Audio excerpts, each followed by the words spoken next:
In October of 2021, a 73-year-old man from South Dakota stood in a genetics laboratory in Copenhagen, Denmark, and waited. His name was Ernie LaPointe. For most of his life, people had questioned who he was. They questioned it in newspaper columns. They questioned it in courtrooms. They questioned it at tribal council meetings. The claim he was making was not small. He said he was the great-grandson of Tatanka Iyotake of Sitting Bull, the most famous Lakota leader who ever lived, the man who planned the defeat of George Custer at the Little Bighorn, the man shot dead by Indian police at the age of 59 while his people tried to protect him. Ernie had birth certificates, he had death certificates, he had family records stretching back generations. None of it was enough. People kept questioning, so he turned to a Danish scientist named Eske Willerslev, who had spent 14 years developing a method no one had ever successfully used before. And on that day in Copenhagen, the result came back, 100% certain. But what the scientists found buried inside that single lock of hair did not just settle a family dispute. It reopened one of the deepest unsolved questions in the entire history of human origins. And it revealed something about the Sioux that nobody taught you in school. Sitting Bull's hair had been taken from his body the night he was killed in December of 1890. It ended up in the collection of the National Museum of Natural History in Washington, stored at room temperature for over a century, slowly degrading into fragments so small that every previous attempt to extract usable DNA had failed. What Willerslev developed was a way to read autosomal DNA from those fragments. Every human inherits half their autosomal DNA from each parent. It passes down both the male and female lines simultaneously, which means it can trace family connections across generations, regardless of which side of the family tree you follow. This was the first time in history that technique had been used successfully to confirm a familial relationship between a living person and ancient DNA. The study was published in Science Advances on October 27th, 2021. The reason Ernie LaPointe needed this so urgently was not sentimental, it was practical. For years he had been fighting a legal battle to move Sitting Bull's remains from their current burial site in Mobridge, South Dakota, a place he argues has no meaningful connection to the culture or the man, to a location of genuine Lakota significance. To have standing in that fight, he needed to prove what his family had always known, that he was the closest living descendant. Now he had it in writing, in the language courts could not dismiss.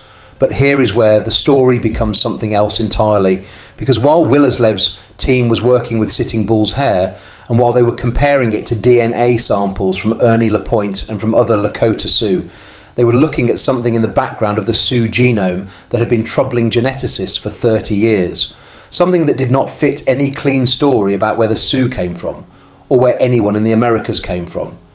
Every Native American population carries one of 5 primary mitochondrial haplogroups. These are genetic signatures passed through the maternal line, mother to daughter, unchanged across thousands of generations. Scientists call them A, B, C, D, and X. The first 4 have a clear, traceable origin in Siberia, near what was once the Bering Land Bridge connecting Asia and North America during the last ice age. Their ancestral forms exist in the populations of northeastern Asia. The migration path is readable in the DNA like a trail of breadcrumbs across a frozen continent. And then there is haplogroup X. Approximately 15% of the Sioux carry it. That is not a statistical whisper. That is a significant fraction of an entire people. But haplogroup X does not appear in Siberia, not in the regions bordering Beringia, not in the Asian populations most closely related to the founding ancestors of Native Americans. The other 4 haplogroups leave clean ancestral trails across the Bering Corridor. Haplogroup X leaves no trail. Instead, its closest relatives turn up in the Middle East, in the Caucasus, in parts of southern Europe. Scientists call this the X problem, and it has never been fully resolved. 3 interpretations have competed for 30 years, and none of them has won. The first says there was a transatlantic migration, some ancient population from Ice Age Europe, perhaps connected to the Solutrean culture of Spain, crossed the Atlantic along frozen coastlines and eventually mixed with the people who would become the Sioux. This hypothesis gained serious academic attention in the 1990s. The stone tool parallels between solitary technology and early American Clovis technology are real and difficult to dismiss. But in 2015, scientists sequenced the complete genome of Kennewick Man, an 8,000-year-old skeleton from Washington state whose skull shape had suggested European or Polynesian ancestry. His DNA said otherwise. He was clearly and unambiguously Native American. The transatlantic theory did not survive that test. The second interpretation points to Beringia itself. The founding population that crossed from Asia was genetically diverse and spent thousands of years isolated on the now submerged landmass between Siberia and Alaska. During that isolation, some scientists argue haplogroup X may have evolved in place from an ancestral form that had existed in Greater Siberia and simply went extinct on the Asian side, while surviving in the Americas. The absence of X in Siberia does not prove it was never there. It may mean those lineages died out. This is theoretically possible. It is also impossible to prove with current evidence. The third interpretation is the most disorienting. Research published in Current Biology analysed the DNA of 3 individuals who died in Kamchatka in northeastern Siberia approximately 500 years ago. Their genomes contained clear Native American ancestry, not Asian ancestry. North American ancestry, meaning some population had crossed back into Siberia from the Americas, mixed with local people, and left a genetic record in the ground. The Bering Corridor was not a one-way door. It was a passage people moved through in both directions for millennia until the ocean rose and closed it. None of these 3 theories is settled. All 3 remain viable. And I will be honest with you, this is the point where I stopped being a person doing research and became someone genuinely unsettled, because none of the answers are clean. Every time you think the science has closed the question, you find another door behind it. Because in 2014, researchers analysed the genome of a 24,000-year-old Siberian boy from a site called Malta. Scientists know him as MA1. What they found inside his genome changed the entire framework of the discussion. Between 14 and 38% of his ancestry derived from a population that also contributed to the ancestors of modern West Eurasians. This ancient Siberian boy, who lived on the other side of the world from Europe, carried partial West Eurasian-like ancestry.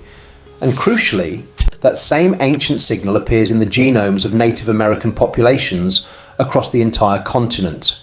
Not just the Sioux. Virtually all tested indigenous American peoples carry it. This means the West Eurasian-like component in Native American DNA does not come from colonial contact. It does not come from a transatlantic voyage. It predates the divergence of any specific tribe. It was already present in the founding Siberian population that crossed into the Americas 15 to 20,000 years ago, a population that was itself already a mixture of East Asian and ancient West Eurasian-related ancestry, merged together tens of thousands of years before anyone set foot in the New World. The Sioux do not carry a European signal. They carry a signal from an ancient Siberian people who were themselves already a mixture of the world, long before the world had names for any of its parts.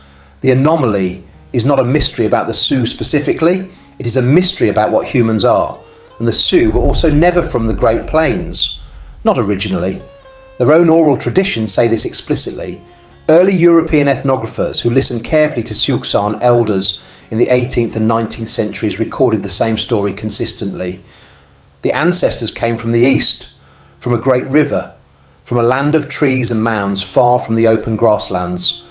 Linguistic analysis traces the Proto-Siouan language, the common ancestor of all Lakota, Dakota and related dialects, to an origin homeland in the Ohio River Valley and the upper Mississippi region, approximately 2,000 to 3,000 years ago.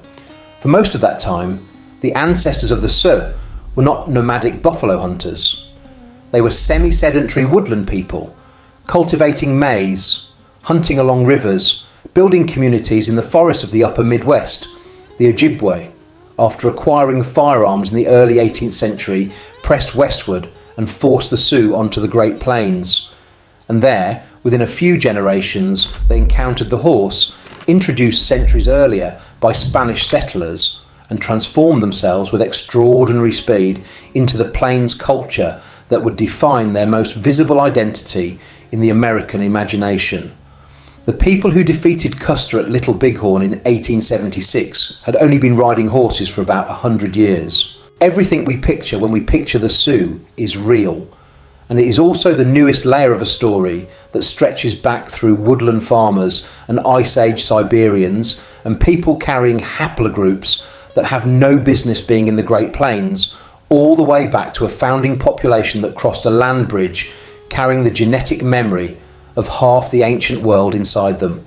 Which brings us back to Ernie LaPointe, standing in Copenhagen, waiting. When the result came back, when Willerslev looked at the autosomal match between a lock of hair stored in a museum drawer for a century and the DNA of a living man in South Dakota, he said they were 100% certain. Ernie LaPointe is the great-grandson of Sitting Bull, his closest living descendant. Over the years, many people tried to question the relationship, LaPointe said, in the University of Cambridge press statement. Now the science had answered them. But what the science gave him was more than a genealogical certificate. It was legal standing. The fight to move Sitting Bull's remains to a place of genuine Lakota significance is not over. The bones are still in Mobridge. But Ernie LaPointe now has something no one can dispute. He has the DNA. The genetics of the Sioux survived displacement from their woodland homeland. They survived forced relocation onto reservations. They survived the boarding school era when children were taken and languages were suppressed and every effort was made to sever a people from their past. The genetics travelled through all of it unchanged, carrying forward a signal from ancient Siberia, carrying forward haplogroup X, whose origin nobody has fully explained, carrying forward the autosomal signature of Tatanka Iyotake himself into the cells of a man born in 1948 who stood in a Copenhagen lab and finally got his answer. That is the part that stays with me. Not the haplogroups, not the migration routes, not even the scientific first. It is that the DNA did something the courts and the newspapers and the questioning voices could not undo. It confirmed what a family had been saying for generations, and in doing so, it gave one man the standing to fight for his great-grandfather's bones. The Sioux were never simply what the textbook said they were. They were something older, more travelled, more layered, more human than that story allowed. And if you found this worth your time, subscribe. There are more people like Ernie LaPointe whose stories are waiting inside the science. I will see you in the next one.